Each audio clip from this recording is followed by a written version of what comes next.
Hey, what's going on, guys? Jay Will here again, a veterinary review.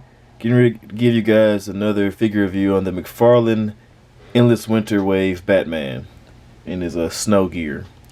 So it looks pretty cool. I gotta say, it's a pretty cool looking figure as far as like aesthetic wise. Very reminiscent of the Nightmare Batman from the I believe it was the Batman vs Superman scene where he was taking a nap or whatever, and like he was in the future apocalyptic world and whatnot. But yeah, that's just pretty much what I see from him. But as usual, take him off a stand here. I'll take a quick look at the packaging, then we're going to do a quick few comparisons with his wave mates, and then we're going to take a closer look at the figure. So first up, we have the pretty standard McFarlane packaging here, with the square box, big bold window box deal. Got his collector's card back there in the back, as you can see, with a display stand right there. As I mentioned before, for these figures, don't think I want to take those parts out, because I don't want to tear the paper backing of the packages and whatnot. I want to kind of keep the boxes intact. But yeah, there's the Frost King right there on the front. Name on the side. Some more artwork of the Frost King. The rest of the figures you need to collect for this wave. And not much else going on. We got the Justice League Endless Winter Batman right there on the side. So yeah, not much else going on for the packaging there. Alright, put that down to the side. I'm going to bring him a little bit closer.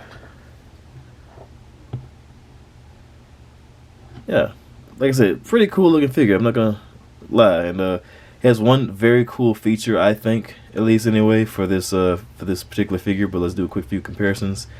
Going to bring back in my Dark Knight Returns Superman, so you see how he kind of looks right there. So give you guys kind of an idea of what I'm talking about, like maybe like from that Nightmare scene that you guys all should be familiar with. Hopefully, if you guys watch DC stuff, he got captured by the Dark Side troops and whatnot, or the evil Superman troops and whatnot, and he was strung up and hanging from the ceiling, and then Superman comes in and like punches a hole through his chest and all that whatnot.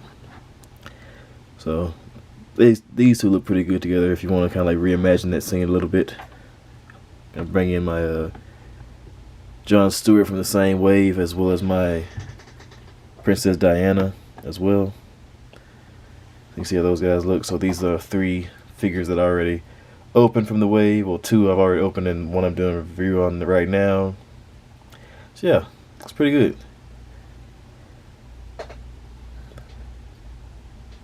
Bringing these guys back out.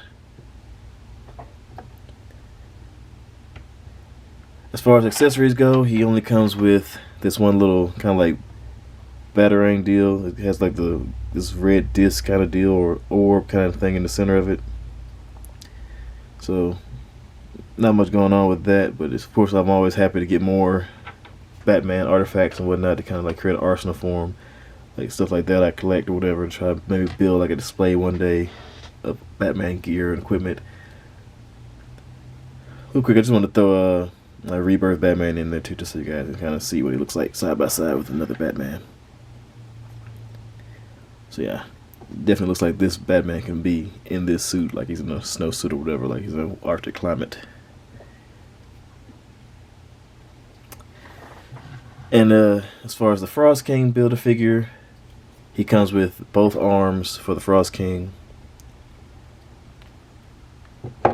as well as this, I guess, ice sword kind of deal. Mine's a little bit warped, so I'll probably have to heat it up and probably bend it back out straight to try to get over that warpness or whatever. But not a bad sculpt, looks pretty decent.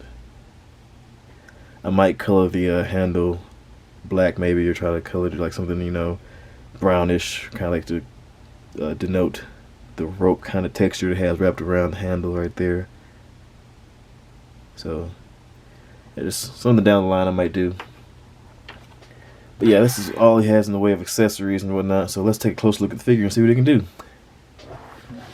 Been playing around with him for a little bit, and he is also kind of like on the same level as the Princess Diana from this wave.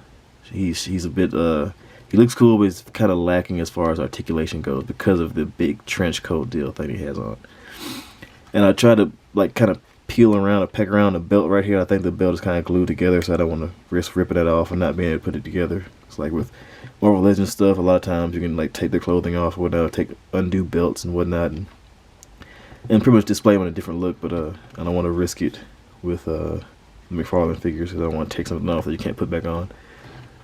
But the one cool feature that he does have, that as I mentioned before, is that his goggles right here are removable. You can slide them up a little bit. It came with them on his face in the packaging and everything, but as you can see, they are removable. You can slide them up, take them off his head or whatnot. Maybe you can perhaps repurpose them for, like, I don't know, maybe a custom Cyclops. Maybe you like these as casual clothes wear, glasses or something like that. I don't know. I'm sure somebody can come up with something to do for that. But if you just want to display this Batman with just his, mask on, without the goggles, you can do that. But he does leave this indented line around his face. So if you can get around that, then maybe you can just kind of imagine this top part here like a helmet part or something like that. But anyway, as far as articulation goes, his head moves up like that far. It's not real far because of the ball joint, well, the dumbbell joint that's on. You move down that far. Side to side motion, of course. Gets a little bit of slight head tilt. Well, that's kind of snapped loose a little bit on mine, but yeah, it gets a good amount of head tilt actually. So you break that joint a little bit. So yeah, you get that. He has those butterfly McFarlane joints that kind of give like the wind up motion, of course. But it's of course covered up and like kind of hindered a little bit because the jacket and this soft plastic shoulder piece that he has right here. But it is there, of course. He has a bicep swivel as well. So it doesn't go all the way around. Once you kind of maneuvered around the rubber piece right there. Double jointed elbows that make them bend, allow them to bend in very far. So that's like a pattern I'm starting to notice on the McFarlane figures. So that's always good. He has the McFarlane ball joint right there in the wrist, but it's very hindered by the how far the gauntlets or the sleeves on the jacket that kind of like just reach over right there. So you don't really get a whole lot of movement out of it, but if you can kind of like arrange it a certain way to where you can twist his hand around and kind of get like a more of a back and forward motion right there. So that's pretty cool. And he does have a articulation in the torso, but of course, like I've mentioned before, you can't really get to it to move it because of the jacket. But it's there. The cuts are all there. It's like a torso joint right there in the upper chest and in the lower hip area as well. So you can, if you can crunch them back just kind of a little bit, not too much, but you can crunch forward about just a little bit over, like straight up. And he has some pretty thick hip joints, but they don't get to kick out very far because of course the jacket is in the way. And just gonna pull them back in place. But if you force it or find a way to force it, they can kick out pretty far though. He can almost do like a full split. Kicks forward that far. Of course with McFarlane's they're kind of like on a wide joint sort of. So if the jacket was not in the way, it would probably be able to rotate all the way around. Double jointed knee, but because of the shape and the mold of the thigh pieces here, they don't get to bend very far like with other McFarlane figures. So it pretty much stops at like 90 degrees on mine anyway. Yeah, it doesn't go any further than that.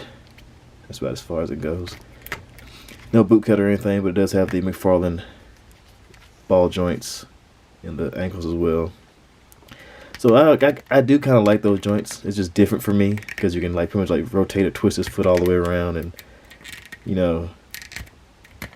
just try different angles, different poses with them, whatnot. So not too bad. Of course, McFarlane articulation. So that's always cool to have. But other than that, pretty cool aesthetic. Looks pretty good. Definitely I might just pose them on my Batman shelf as like a Arctic kind of armor kind of deal that I have just like in the background of the Batcave maybe. If I do like a Batcave theme shelf. But yeah. McFarlane for the most part always seems to nail on the head when it comes to how the figure looks. Articulation wise is sometimes lacking. But for the price point I believe I paid about, for this figure in particular, I think I maybe paid like 14 to maybe $17 for him. think I got this one from Entertainment Earth. Yeah, I think it was on sale. But yeah, so for that price, I say if you have the money to spare, why not? You know, especially if you particularly want to build the Frost King, like I do. So it's not too big a deal. If you have it, why not? Just go ahead and grab it. You might be able to repurpose it. Oops, somebody fell. But yeah, you might be able to repurpose him. And like I said, like my idea would probably be if I was a good enough customizer. I customize a few things here and there, but I'm not amazing. But if I was a better customizer, I would probably like find a way to maybe color this, turn his whole color scheme like kind of black and brown or whatnot, so I can redo the Nightmare Universe Batman look for him, and kind of just redo that scene on my shelf maybe. But other than that, yeah, not too bad looking. I figure, you know, pretty much okay value for the price.